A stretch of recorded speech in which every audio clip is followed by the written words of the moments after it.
emergencia en los penales, en este caso en todo el sistema nacional penitenciario, y ya está en la comunicación con nosotros Wilfredo Pedraza, a quien le damos la bienvenida y le agradecemos que esté conectado en Exitosa. Él es ex jefe del Instituto Nacional Penitenciario y también ex ministro del Interior. ¿Cómo está? Muy buenas noches, bienvenido a Exitosa. Vanessa, buenas noches. Bien, primero, ¿qué significa esta que se haya prorrogado, ¿no?, este decreto supremo que acaba de salir hace tan solo unos minutos, pero que además algo importante es que se prorroga hasta el diciembre del 2027, es decir, más de un año? Bueno, yo tengo la impresión que no va a significar mucho, lamentablemente, porque el sistema penitenciario ha sido declarado en emergencia unas 10 o 12 veces en los últimos 25 años. Básicamente, cuando hay crisis, una parte de una forma de responder a la crisis ha sido declarar en emergencia, facilitarle algunos temas de corte administrativo, pero nada más.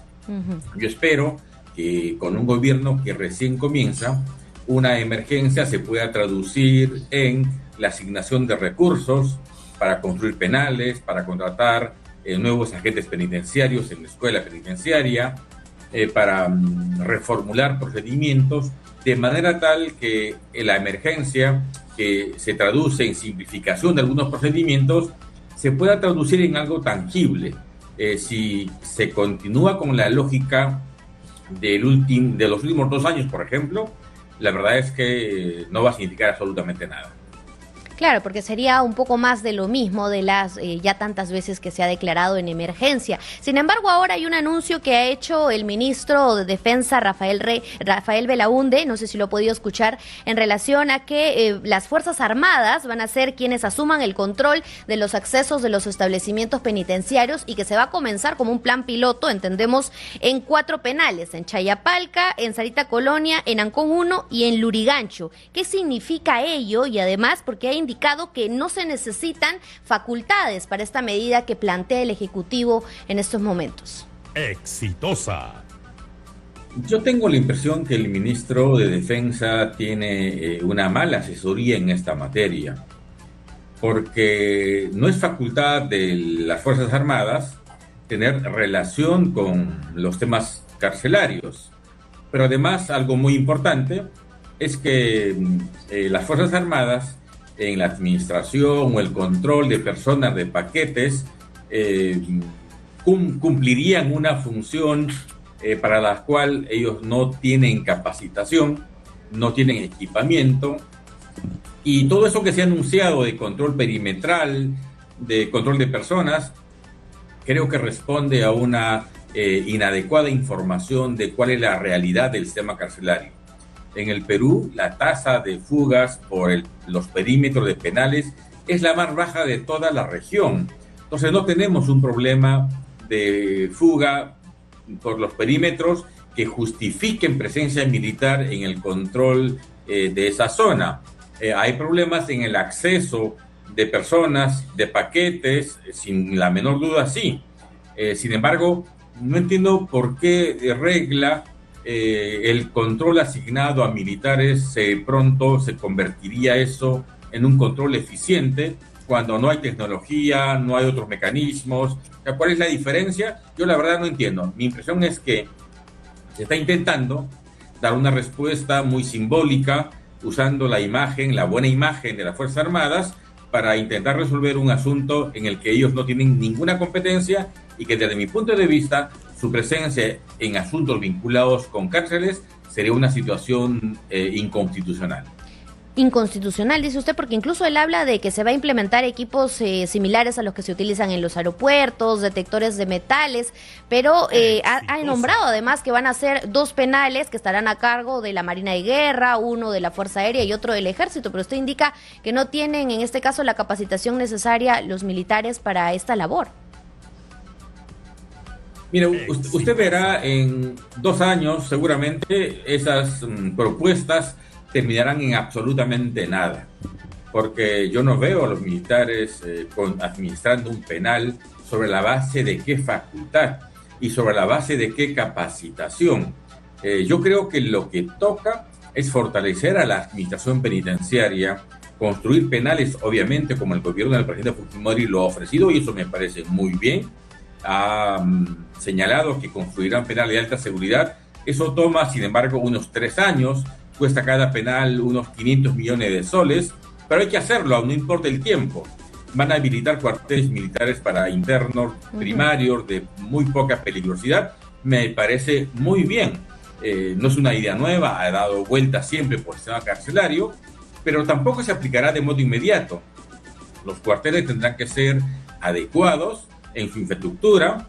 El ejército, si ese es el caso, tendrá que ceder en propiedad o en uso al INPE el cuartel. Habrá que hacer un proyecto de inversión para ver dónde se mejora la seguridad y reinstalan servicios básicos, y eso toma unos meses. Buscar el dinero, licitarlo, hacer la refacción que corresponda, tomará un año, pero igual me parece una idea estupenda, necesaria, porque por supuesto hay muchos internos que no tienen ninguna gravedad, no generan ningún riesgo individual ni a la sociedad, que podrían perfectamente estar en esos penales de mínima seguridad. De manera tal que yo recogería esos asuntos como anuncios razonables, pero de ninguna manera me parece razonable, válido, ni justificado poner militares en el control de penales. ¿Eso qué va a significar?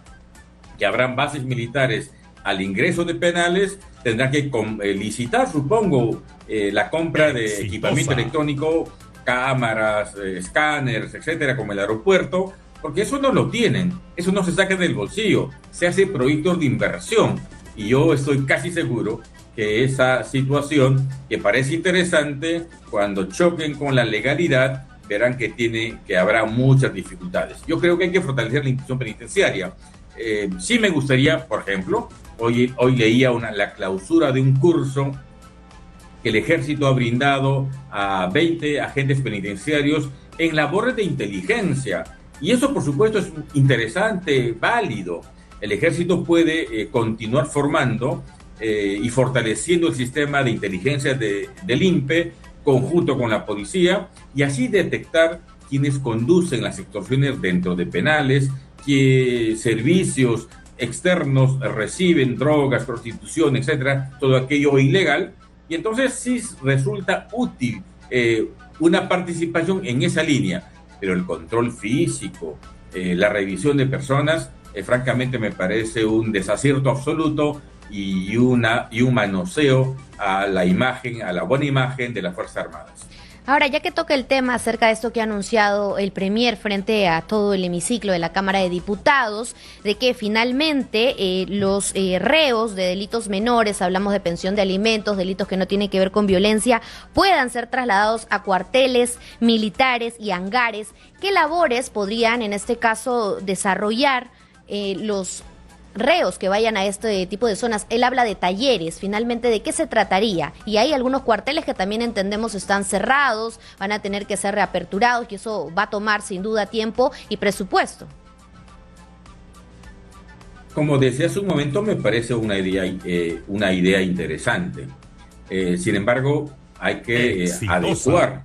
Los cuarteles hay que adecuar para el uso penitenciario, porque hay obviamente un sistema de encierro, servicios básicos, agua, desagüe, formas de suministrar la alimentación a un número grande de internos. ¿Qué pueden hacer ellos? Lo que hacen en los penales, ese 40% de presos que realiza alguna actividad laboral, digamos, doméstica, carpintería, cestería, pintura, cerámica. ¿Qué es lo que hacen? Yo no avisoro, por supuesto, labores más importantes, ni limpieza de puentes, ni construcción, porque esa logística cuesta mucho más caro que el servicio mismo. Así que creo que la regla es, hay internos que no tienen ningún riesgo, no revisten ninguna peligrosidad social, consecuentemente pueden estar en centros de detención donde el mantenimiento sea mucho menor, donde la logística de seguridad también sea menor, sin que eso signifique poner en riesgo a nadie. Eso me parece muy bien.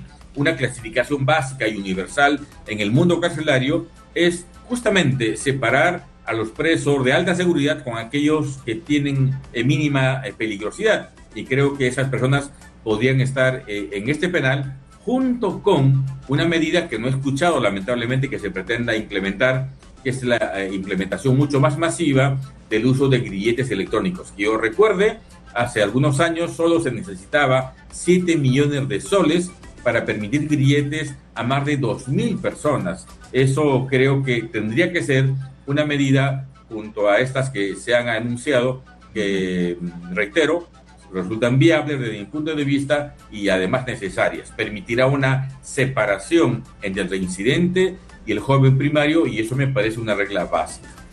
Ahora, señor Pedraza, una última consulta, sé que tenemos los tiempos ajustados, pero este decreto contempla también el tema del proceso de transferencia para la creación de la SUNIR. ¿Esto también va a tomar tiempo? ¿Cómo ve usted, cómo evalúa esta situación de que pase de ser el INPE ahora a la SUNIR, Superintendencia Nacional de Internamiento y Resocialización? Sí, en efecto, como usted muy bien lo dice, el decreto continúa esta implementación. Creo que es una decisión equivocada. Es unir una creación del gobierno anterior, una creación hecha a puerta cerrada, que debilita la institución penitenciaria, que le quita autonomía, que lleva el manejo de recursos al Ministerio de Justicia, francamente un despropósito en términos institucionales. El INPE es autónomo, normativa, económicamente, administrativamente, desde el año 1995. SUNIR significa un grave retroceso al fortalecimiento que en la región de manera general se trata de brindar en el manejo técnico de los presos. SUNIR ha sido una creación, reitero, sin base técnica, sin consultas, que comete dos graves errores. Resta la autonomía y se lleva los recursos al Ministerio de Justicia para fines de construcción. Por tanto, creo que habría que recuperar un proyecto de ley que el Congreso anterior dictaminó en la Comisión de Justicia, en la que se derogaba por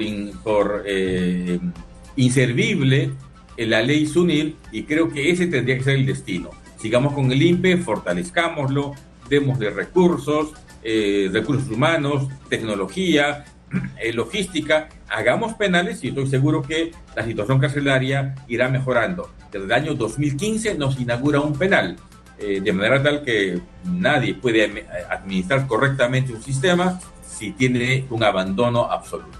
Así es, y si no se tienen los recursos necesarios. Exitosa. Muchísimas gracias por su tiempo. Ha estado con nosotros Wilfredo Pedraza, exministro